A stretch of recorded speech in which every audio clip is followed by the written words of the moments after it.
Official introductions from the Detroit News and 97.1 The Ticket. That's Wojo, Burchie, 97.1 The Ticket down there. Great to have you guys here. Gosh, got to go big picture first, don't we? Just the turnaround.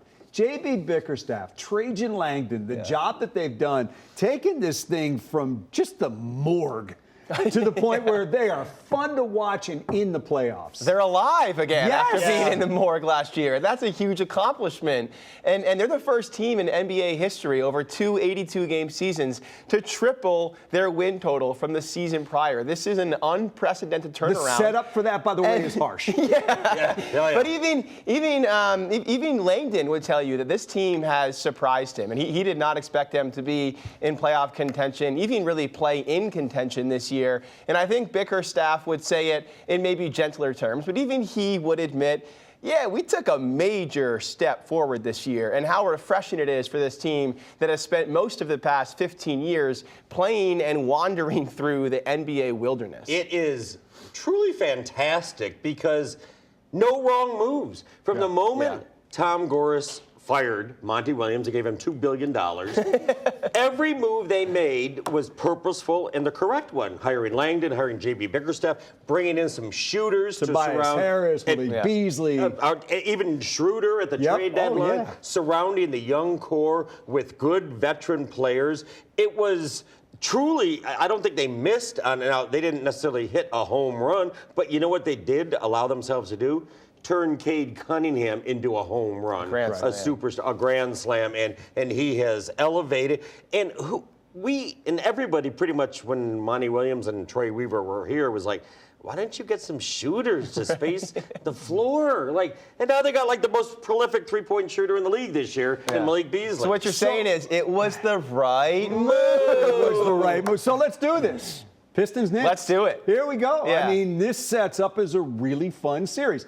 Pistons will certainly be the underdog, but I don't think you go into this series thinking it's impossible for them to take this thing a long ways. No, I mean, they beat the Knicks 3 out of 4 this year, and they won both their games at MSG. And in the games they won, Cade Cunningham went off. And it seems like the Knicks don't have an answer for him defensively. Even Mikal Bridges, who is known as one of the best defenders in the NBA, can't seem to figure out how to stop Cade because he can get you and beat you and score on you or just affect the game offensively in so many ways. And I thought the game they played against the Knicks on Thursday night was really encouraging for this team entering the playoffs. And they didn't play great defensively in the first half, and then they ramped it up. And when they lean into you and start to push you around, it's hard to reverse the tide. And they will push you around. And they will happily push you around. And even Karl Anthony Towns, the Knicks star center, said afterwards, that's Detroit basketball. And it was. And the Knicks know at the very least they're in for a fight against this team this series. And the Knicks will push back too.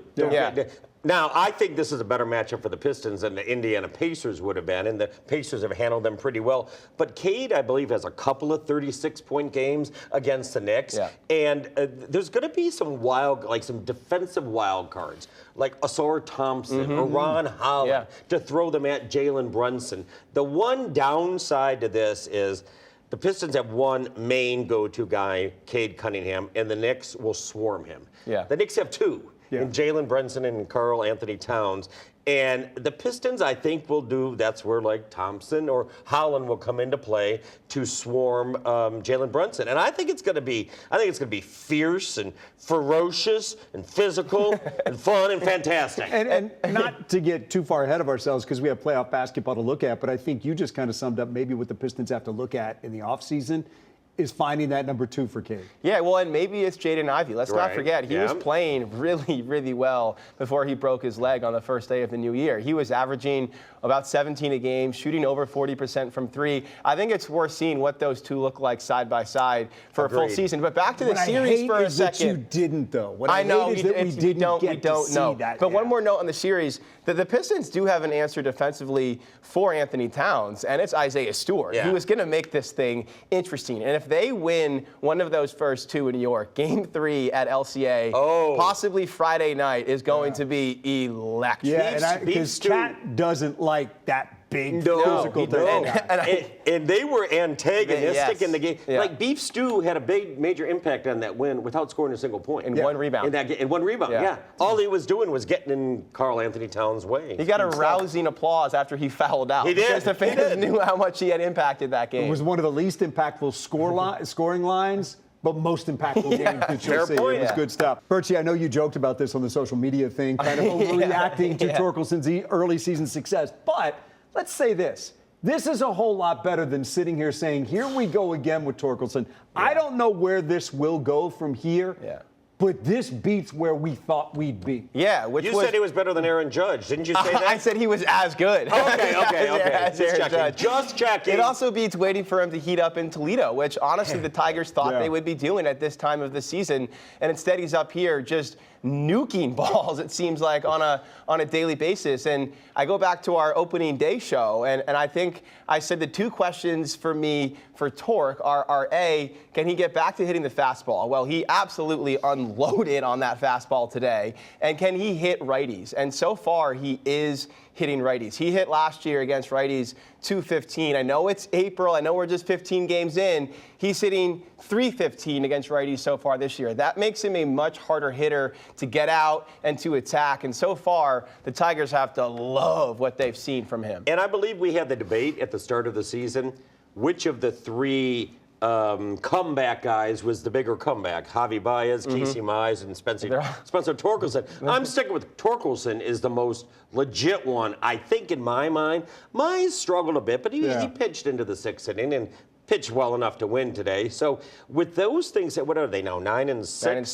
Tied for first in the AL. Winning every series. They've won 7 of 9. Yeah. No, there are great things to, and they've got a 10-game homestand starting shortly. It doesn't really count week. if you lose to the Dodgers, right? No. Yeah, that's exhibition. They're 9-3 this season, right? And Torkelson, by the way, is tied with Aaron Judge for the AL lead in extra base hits. He is therefore Aaron Judge's equal. Anything less than that would be a disappointment this season. If you extrapolate that out from here in September, he would still be tied with him for the lead. Yes, and we like that. On the not-so-good scale, Riley Green, early season slump, just want to kind of see him shake that. Yeah, he's been striking out a lot, obviously. And the Cold Key thing, I think, will work itself out. I think it was good that they put him at DH for a game just to take his mind off of playing second base a little bit. I don't think there are red flags on any of their issues right now. Hey, coming up Tuesday night, Tigers are going to be right here on Fox 2. We are very excited about that. They will take on the Milwaukee Brewers. Coverage starts right here at 6:30. Woj will be here. Birchie will be here. We're going to take you right up till 7. And then the boys from FanDuel will take you right till 7:40, show you every pitch, and we'll be right back here with the post-game show. This airwave? These airwaves. The Tigers right on here. On the Fox 2. Tuesday night. Red Wings right here The first place Tigers. The first place Tigers. And we're going to talk about the Red Wings coming up in just a moment. How about that? What a night in St. Louis where Western Michigan won the national championship. Northville's Owen Michaels with 2 goals in the game. He was named as the most outstanding player. Congrats to the Broncos, who, Birchie, come from off the pace, picked 6th in their conference in the preseason. Yeah. All they do is go out, not on anybody's bingo card to win this thing, go out, win their first conference title, first conference tournament title, and roll to a championship. Yeah, and what a night in Kalamazoo it was, too, I can guarantee you last night. Some couches gave their lives. I don't think it's over yet, to be honest with you. It's still rolling on. You know, it's amazing when a team like Western, who might be more unheralded on the national scene, wins a national championship, you almost wonder, okay, well, who do they beat along the way? Well, in the Frozen Four, they knocked off 2 absolute blue bloods in Denver and BU and left no doubt as to their hockey supremacy. And what an incredible job by Coach Pat Ferschweiler, who has turned that team into a juggernaut now on what feels like an annual basis. It shows what a school can do if you focus resources on a particular sport. Yeah. Like pick a sport. You're not going to be dominant in football or probably even basketball at Western Michigan, but they picked hockey and they picked very wisely. Really cool, no doubt about it. All right, let's talk some Red Wings here for just a second. Let's talk more Western Michigan. Yeah, I know. Red Wings, by the way, right here on Fox 2. Between the Wings and Western Michigan. That would be the Wings. Okay, all right. I'm just throwing that Red out Wings there. will be here tomorrow night. We'll get you more on that coming up in a second. Is this where we thought we'd be? I mean, there's a lot of disappointment right now because it felt like, look, maybe they'd take that next step this year. And I know there's a lot of levels to this thing to talk about, but the level that matters most is they didn't take the step that some people thought they'd take. No, they didn't take a step. Now, we thought when they were, 15, 5, and 1. 2 7-game winning streaks after the coaching change. After the coaching change, we thought no way would they be on the outside looking in. But it does paint the season absolutely as a failure, no doubt about it. And I'm not even sure how much more you learned about the players you have. How did Mo Sider get better? Did Dylan Larkin get better? Did Lucas Raymond take a big step? Took a step. And that, to me, is the disappointing part, which, again, puts more on Steve Yzerman's plate in the offseason. It felt like Raymond was taking a sizable step before the Four Nations, like into possible superstardom, and he took a step back in the most important stretch of the season, and Dylan Larkin did too. I think you feel really good about what you saw from Marco Kasper this year, Simon Edvinsson, Albert Johansson, but the search rolls on for difference makers on this team, and there simply aren't enough of them, and there is still a giant question mark in the crease, and whether or not it's Sebastian Kosa next year, well, it better be the year after, because this is now almost a decade where the Wings have had, at best, mediocre goaltending. And Cam Talbot was fine. He was very good down the stretch. But Kosa's going to have to arrive and arrive with a bang when he does. All right, so we said it, Wings tomorrow night. Home finale will be right here on Fox 2. We look forward to that. 6 p.m. pregame show live from LCA. Then at 7 o'clock, they'll drop the puck. And don't forget to stick around afterwards. Our postgame show right here as well. The game, of course, simulcast. The FanDuel guys who do a great job. Kenny and Mickey will be right there. Love those guys. All the to call all the action. And hat tip John Keating as well. No doubt. Final home game for him. Oh, and you're right. I mean, associated with so many great teams, so many great moments, and calling it a career and nothing but respect. We call that a stick tap in hockey. That's a stick tap. There you go, right there for you. All right, let's talk about Roy McIlroy, guys. That's cool. I mean, it was an amazing day. The emotion at the end was incredible. But there were times you're like, he's blowing it again. And then he comes up with an amazing shot to make up for the bad shots. You know what I've learned about golf?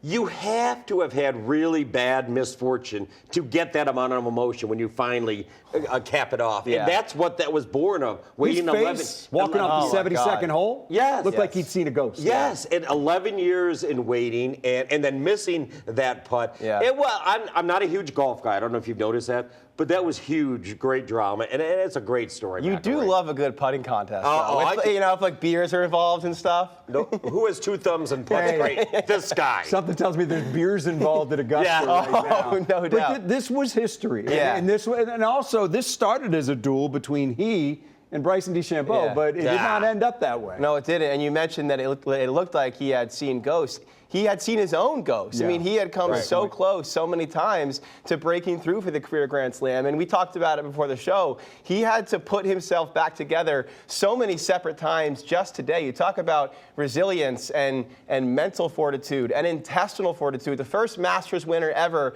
to have 4 double bogeys over the course of the weekend. That speaks to a bounce-back ability. Really happy for Rory McIlroy.